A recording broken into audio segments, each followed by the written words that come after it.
जी दियो दियो शाह साहब पार्लिमानी लीडर ना रोकया करो यार। सर बहुत शुक्रिया जनाब स्पीकर, बहुत मेहरबानी जनाब दी। जनाब स्पीकर, मैं जनाब दी वसातत नाल हुकूमत दी तवज्जो दिलाना चाहना कि महंगाई तो जनाब बहुत ज़्यादा है, हर आदमी उनके तो मुतासर है, लेकिन सर हुण अज गंदम की बिजाई का मौसम है और सर DAP जी है वो बाजार मिल भी नहीं रही और 11,500 रुपया सर उनका रेट है और फिर तरलिया नाल दे रहे हैं जी। सर यूरिया जिहड़ा है वो भी शॉर्ट है मार्केट और 2500 रुपया सर फी बोरी के हिसाब नाल वो यूरिया मिल रहा है। सर जदों भी ज़राअत की तरक्की की गल होंदी है तो हुकूमत उनके उत्ते दावे करती है कि साडे टाइम दे विच ज़राअत नूं असी बड़ा ही जिहड़ा है वो प्रमोट किया है, ज़राअत दे विच असी बड़े रिलीफ दिते ने। अगर जनाब स्पीकर बारिश हो जाए तो उनदे ते भी वो साडी मौसमा वाली जिहड़ी वजीर है वो आखदी है कि यह साडी वजह तो हुई है। सर ठीक है ना, दरख्त लवा रहे हैं ना वो सर उन्हां दी वजह तो ही होएगी, लेकिन सर असी आने कि इनू हुकूमती रिलीफ तो नहीं होना चाहिए। सर अगर अल्लाह ताला साडे ते कोई मेहरबानी करता है उनका क्रेडिट भी ये लेंदे ने।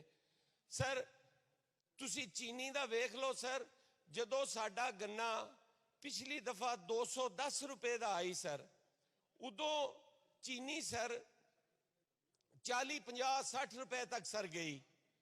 सर हुण गन्ना 225 का होया है जी, चीनी सर 160 की हो गई है।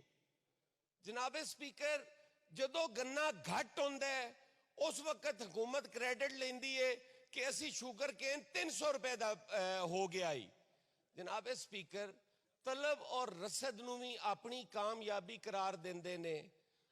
किसान सर पिस चुका है, आज DAP नहीं मिलेगी, गंदम काश्त नहीं होएगी, कल नूं सर गंदम का बहरान होएगा। अज 3000 रुपए का आटा मिल रहा है, जनाब मजीद महंगा हो जाएगा। अगर वो महंगा ना होया तो काश्तकार मर जाएगा। साडी हुकूमत दियां सर जिहड़ियां पॉलिसीज ने वो पता नहीं कित्थे बन रही ने ते कौन बना रहा है। मैं जनाब स्पीकर थोड़ी जी जनाब की तवज्जो दिलाना चाहना कि पेट्रोलियम मसनूआत दियां कीमतां दे विच 30 रुपए टैक्स की मद मार्च तक इजाफा होना है। 4 रुपए महाना ते टैक्स की मद दे विच मार्च तक 30 रुपए इजाफा होना है। 200 रुपए का लीटर हो जाना है जनाब। और जनाब स्पीकर मैं जनाब 200 रुपए लीटर सर साडा एंड ऑफ जनवरी या फरवरी दे विच 200 रुपए लीटर तेल हो जाना है जनाब। बिजली दियां कीमतां बतदरीज वधनियां ने जी। ये हुकूमत का ऐलान है, शौकत तरीन साहब ने यह बयान दिता है, मैं उन्हां दी गल कर रहा। और अगर ये 200 रुपए लीटर हो जाए तो महंगाई का की आलम होएगा जनाब। मैं जनाब दी तवज्जो दिवाना चाहना कि साडी हुकूमत IMF अगे सर बिल्कुल लम्मी पई हुई है, बिल्कुल सर। IMF दियां जो शरायत होवन, सानू जिहड़ा हुण IMF नाल मुआहदा होया सर उहदे च 180 अरब रुपया सर IMF ने देना है, उन्होंने मंजूरी की है। उनके बदले चो साडे कोलों लै की रहे ने जनाब स्पीकर 200 अरब रुपए का तरक्याती प्रोग्राम के अंदर कट लाया जा रहा है। 350 अरब रुपया सबसिडी की मद जिंदा आम आदमी नूं रिलीफ सी वो खत्म किया जा रहा है। 550 अरब अवाम की जेब चू कट के ते IMF 180 अरब रुपया दे रही है जनाब। सर असी किहड़े पासे जा रहे हैं सर, की बनेगा? मैं इत्थे हाउस के अंदर खप खप के बह गया कि जनाब महंगाई ते गल करो, जनाब ज़राअत ते गल करो। असी तबाही और बर्बादी के दहाने ते खलोते हैं। साडी हुकूमत होश ते नौखन लैण दा सोच भी नहीं रही और सूबाई हुकूमत का तो हक बनता है कि ना सोचे, क्योंकि बुजदार साहब की सरबराही सोच ते पाबंदी है। सर मरकजी हुकूमत तो सोचे। सर ए ते मरकजी हुकूमत ने ए ठोकिया जेड़ा मैं दस रहा 550 अरब रुपए का डाका है अवाम की जेब ते। सर तरक्याती प्रोग्राम अगर खत्म कर दिता जाएगा साडे हाल ते अगे काम कोई नहीं हो रहा ते जेड़े 40% पंजाब दे विच काम हो रहा है सर वो भी रुक जाएगा। ए जेड़े MPS बैठे ने सर हुकूमती इन्हां भी कोई पैसा नहीं मिलेगा।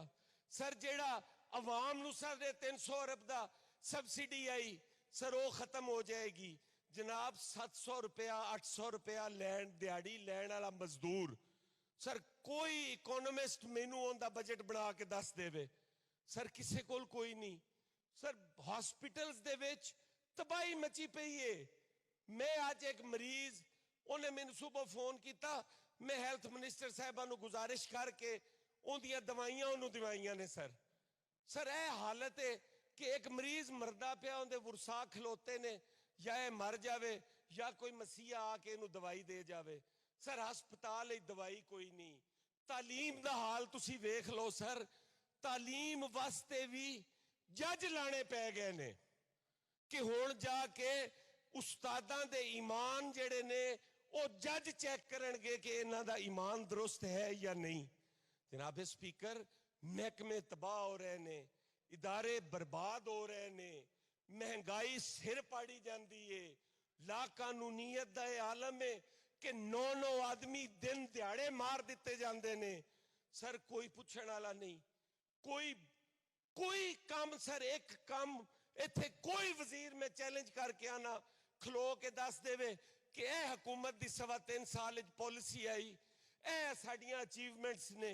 सर मैं इस्तीफा देने को तैयार हाँ। सर कोई काम नहीं हो रहा। सर 12 करोड़ का सूबा खुदा शायद है सर वो लावारिस है कोई उनकी आवाज नहीं।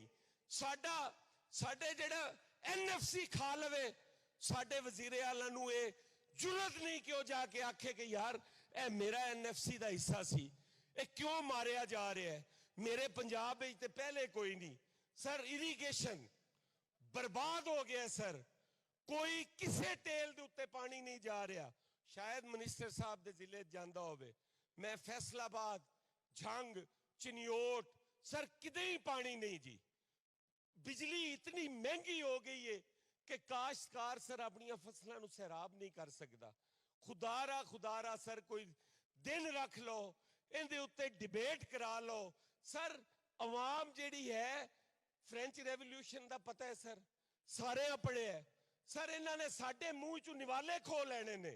सर इशारे ते गड्डी रुकती है घसुन मारते ने। सर भिकारी शीशे तोड़ के कोशिश करते हैं कि इन्हों को कुछ ले लिया जाए और अगर ना दो तो बुड़बुड़ाते वापस जाते हैं गालां कढ़ रहे होंगे ने। सर कितनी कौम तुहाडे कोल ते लाहौर 2 लंगर खाने होणगे किवें सारी कौम नूं लंगर खाने ते ला दोगे। वो इस कौम लई कुछ करो ये असी तबाही अल जा रहे हैं और तुहाडा 2 साल बाद मुक जाना है तुसां नवी पार्टी चले जाना है असां इसे जमात च रहना है और असी जलीलो ख्वार हो जाना है। जनाब साडे लई तुसी सर तुहाडे वालू लोग वेखदे ने तुसी जिम्मेदार हो तुसी सियासतदान हो। सर उत्थे एक खिलाड़ी दे हाथ साडी सारी जान है जी और सारे सियासतदान खामोश सी बैठे इंतजार कर रहे हैं कि कोई आएगा तो वो साडे जनाब भाग जगा जाएगा। मुमकिन नहीं सर मैं इजाजत चाहना तुहाडी बड़ी मेहरबानी तुसी मैनू गल करन दित्ती ते मैं उम्मीद करना सर कुछ करोगे।